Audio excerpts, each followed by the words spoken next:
Valentine's Day, 2000. In the early hours of a cold February morning, a father walks quietly down the hallway of his home in Shelby.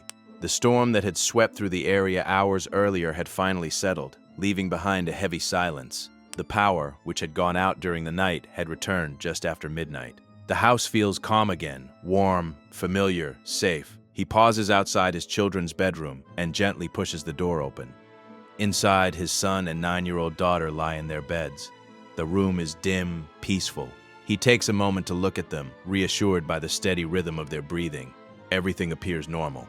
There are no signs that anything is wrong. Satisfied, he closes the door and returns to the living room, unaware that this simple routine check will be one of the last times he ever sees his daughter. By sunrise, that sense of security will shatter. When morning comes and the household begins to stir, one bed will be empty. There will be no broken windows, no forced entry, no signs of a struggle, just an unsettling absence, a backpack missing from its place, a house key gone. Questions forming faster than answers. Within a few short hours, his 9-year-old daughter will be gone. She will never be seen alive again. Her disappearance will spark one of the most puzzling and heartbreaking mysteries in modern American history, a case that continues to raise questions more than 2 decades later.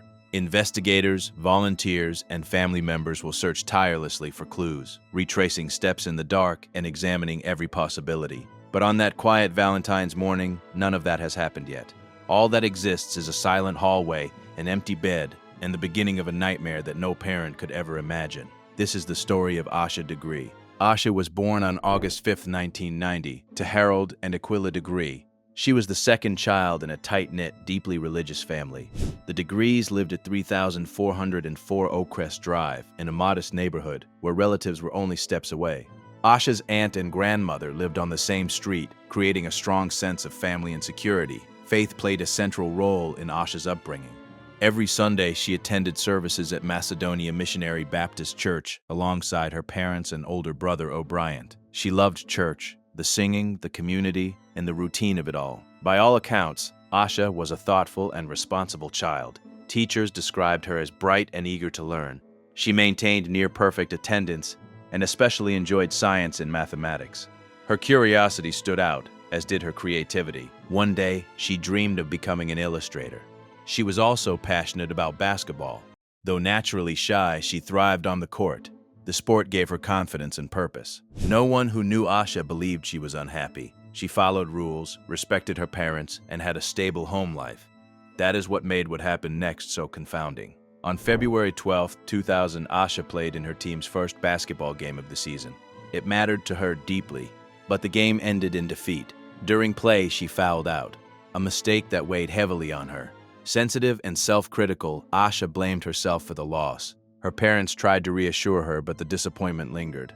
That evening, she stayed at her cousin's house. Her mood improved, and by Sunday, she appeared more like herself. Still, she mentioned the game several times. It had affected her more than anyone realized.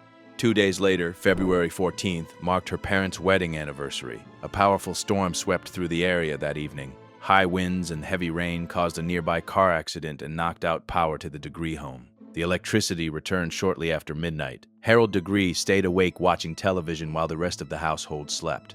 Around 2:30 a.m., he checked on Asha and O'Brien one final time. Both appeared to be asleep in their shared bedroom. Sometime during the night, O'Brien heard Asha shift in her bed. He later recalled hearing her get up, possibly to use the bathroom. Nothing seemed unusual. At 5:45 a.m., Aquila woke to prepare a bath for the children before school. When she went to wake them, she immediately noticed something was wrong. Asha was not in her bed. At first, Aquila assumed her daughter had already gotten up, but after searching the house, she realized Asha was nowhere inside. Even more alarming, Asha's book bag and house key were missing. Panic set in. The family called Asha's grandmother and aunt to ask whether she had gone there. The answer was no. Just after 6:30 a.m., they dialed 911. Deputies from the Cleveland County Sheriff's Office responded quickly, led by Sheriff Dan Crawford. The North Carolina State Bureau of Investigation joined the search shortly afterward. By early afternoon, the Degree home had been cordoned off. There were no signs of forced entry, no broken windows, no evidence of a struggle. Tracking dogs were unable to detect a reliable scent trail. The front and back doors could be opened from the inside without a key, but nothing indicated anyone had entered. Investigators faced a troubling question. Why would a 9-year-old girl leave her home voluntarily in the middle of a stormy winter night? As news spread, tips began to come in. A truck driver contacted authorities after seeing Asha's photograph on the news. He reported that in the early morning hours, around 4 a.m., he had spotted a small girl walking alone along Highway 18. Concerned, he turned his vehicle around several times to check on her. When she noticed him, she reportedly ran off the road and into the woods. A second witness, a former deputy, also recalled seeing a child walking along the same stretch of highway while traveling with his son. After later realizing the possible connection, he reported his sighting. These independent accounts supported a startling possibility. Asha may have left home on her own. Police determined that she had packed clothing, pencils, paper, and candy into her book bag. The candy likely came from her recent basketball game. Yet nothing about Asha's personality suggested she would run away. She was described as cautious, even fearful of dogs, sometimes too afraid to venture outside alone. The contradictions deepened the mystery. As search efforts expanded to a 5-mile radius, volunteers canvassed nearby properties. On land owned by Raleigh and Debbie Turner, about 300 feet from the road, stood an old, doorless shed. Inside, searchers found several items. Candy wrappers consistent with those given at Asha's basketball game, a Minnie Mouse hair bow, a marker, a photograph of an unidentified young girl. The Turners initially doubted the items were connected, but the next day they turned everything over to authorities. Asha's family immediately recognized the hair bow and other belongings as hers. The photograph, however, baffled everyone. No one recognized the girl pictured.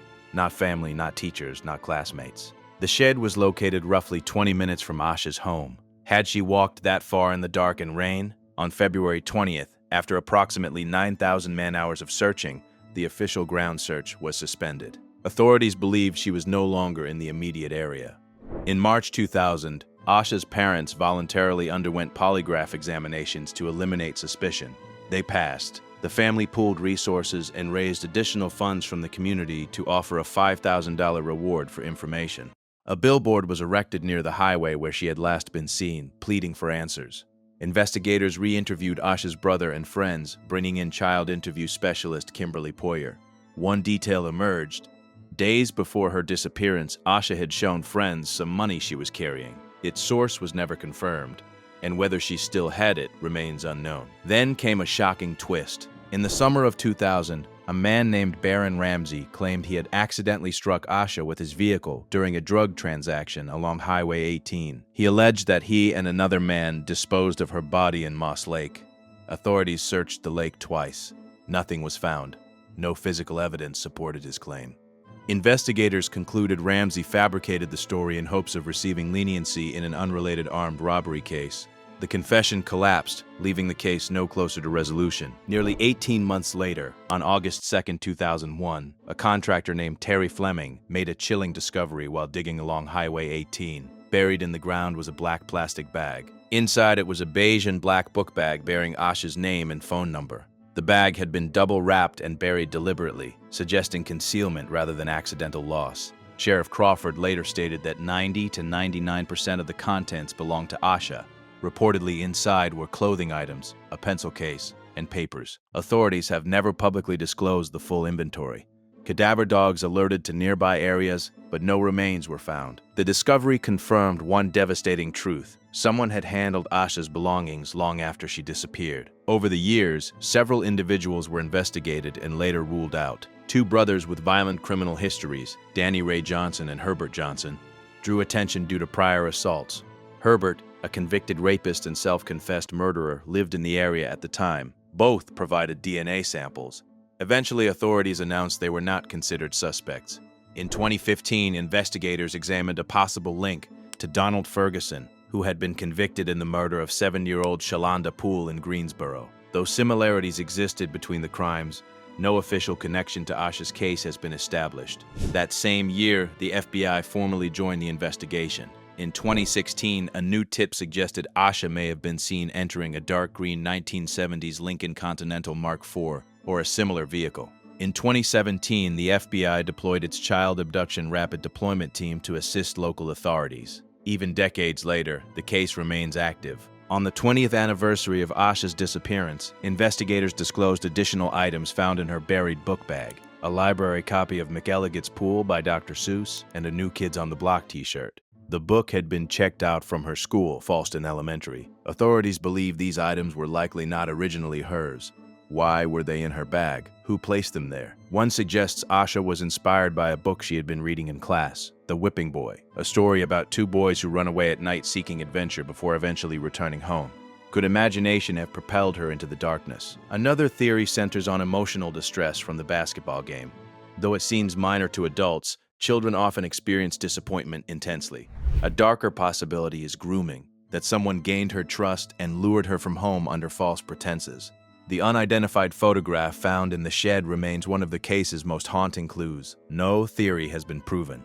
Today, the billboard still stands near the stretch of Highway 18 where Asha was last seen running into the woods. Each year, her family holds a memorial walk in her honor, refusing to let her name fade from memory. More than 2 decades have passed since that Valentine's Day morning when a father last saw his daughter asleep in her bed. The questions remain. What compelled Asha Degree to step into the storm that night? Who encountered her on that highway? And where is she now? If you have any information about the disappearance of Asha Degree, authorities urge you to contact the FBI or the Cleveland County Sheriff's Office. Somewhere, the truth still waits to be uncovered. And just like that, Valentine's Day 2000 became more than a date on the calendar. It became a mystery that has haunted a family and a nation for decades. Asha Degree was only 9 years old, a bright, kind-hearted little girl with big dreams of becoming an illustrator, of winning her next basketball game, of simply growing up surrounded by the people who loved her most. But on one cold, stormy night, she stepped out into the darkness and never came home. Did she leave on her own, chasing an idea sparked by a book or a moment of disappointment? Was she lured outside by someone she trusted, or did something happen along that lonely stretch of Highway 18 that is yet to be uncovered? More than 2 decades later, the questions remain unanswered. Her family continues to hold annual walks in her memory. A billboard still stands near the place she was last seen, a silent reminder that this case is not closed, and that someone, somewhere, knows the truth. Sometimes the most haunting stories are the ones without an ending. If you have any information about what happened to Asha Degree, no matter how small it may seem, please contact the authorities. One detail could finally bring answers to a family that has been waiting far too long, because every child deserves to come home. And so did Asha.